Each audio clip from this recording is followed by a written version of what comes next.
Hey everyone. If you needed further proof that you never know what direction I'm going, look no further than my next video here. I was originally going to wait until October to touch on this one due to the ghost theme and spookiness and all that, but I decided to give it a go right now instead, as it's less of a spooky game, more of a cute and inventive one. This game is called Bubble Ghost. This simple but inventive little game had multiple releases, ranging from the Atari ST all the way to the Commodore 64. This video will be focusing on the MS-DOS version, as that was the easiest one for me to get my hands on. So let's dive right in. How does Bubble Ghost hold up today? When looking up information about this game, I was surprised to find out that not only was it originally released in 1987, that's the year I was born, but it was actually created by a French developer, Christophe Andriani. The game started out on the Atari ST computer programmed in C, but later found its way onto multiple platforms, including the Amiga, Amstrad CPC, Commodore 64, and others.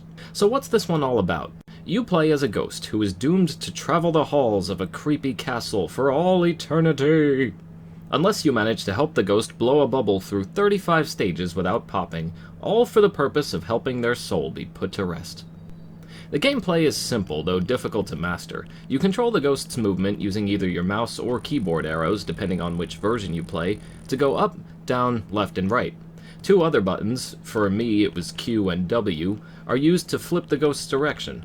And finally, the last button, in my case the spacebar, is used to blow the bubble itself. The idea is to guide this bubble through the various stages while avoiding any walls or obstacles that get in your way.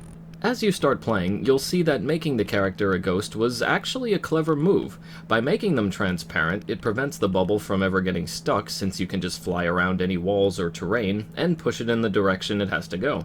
You would think this makes the game easy to play, but instead it just gives you a different kind of challenge than you may be used to. Each stage is like its own little obstacle course with paths and mini puzzles to figure out. The difficulty comes in figuring out the blow button's sensitivity and distance when pressed or held down, all while you try and squeeze the bubble through small spaces.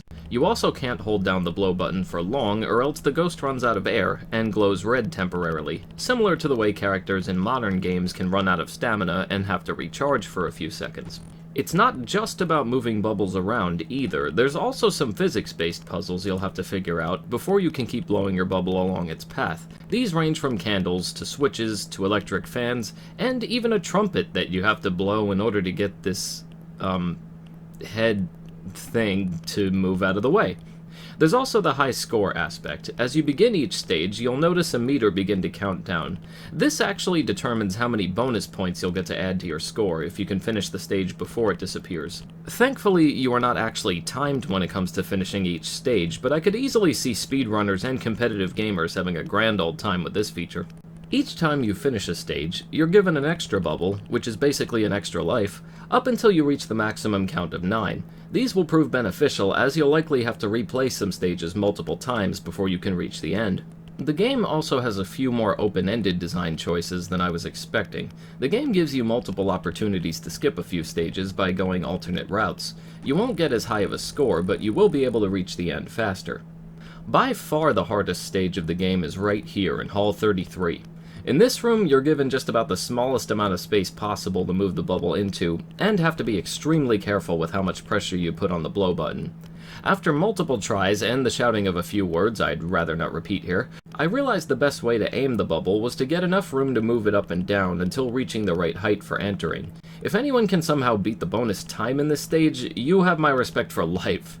Needless to say, I did not finish anywhere near fast enough to get it. But at least I got past it, right? Once you finally reach the exit, you get a quick little message saying, "Well done, the bubble thanks you." Another quick message saying, "That was absolutely superb." And that's all she wrote. To be fair, 80s computer games weren't usually known for their grand-scale epic finales, so I don't really see any problems here. I have to say, when I first started playing this, I was having a very difficult time with it. I don't remember the last time I had a game with controls like this, assuming I ever have.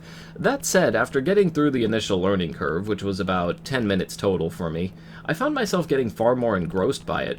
By the time it ended, I was actually kind of disappointed that there wouldn't be any more stages.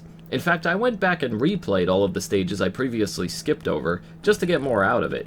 The style and creativity really drew me in, and I wished there were just more levels once it was all said and done. Once you have a mastery of the game's controls and dynamics, you can easily complete it in less than 20 minutes or so. Due to the length, it's hard to recommend this game to anyone for more than $1 or so, which just happens to be the price I paid for it in a large bundle with other games I'll probably never get to, but I really want to stress that I liked this quite a bit, and only wish I could have had more. The learning curve is definitely a little rough around the edges at first, as there's not much indication of what you're really doing besides blowing the bubble in the beginning, but the whole thing was far more playable than I was expecting, and actually holds up quite well, especially for a game that was made in the late 1980s. If you've been looking for more hidden gems from the early age of gaming, you may just want to give this one a look. It won't blow you away, pun. Wasn't intended, but I'm rolling with it. But if you're anything like me, you'll surely appreciate the craft and imagination that went into such a game's design. And that's going to do it for this video. Let me know your thoughts on the game in the comments below, and I'll see you all again soon.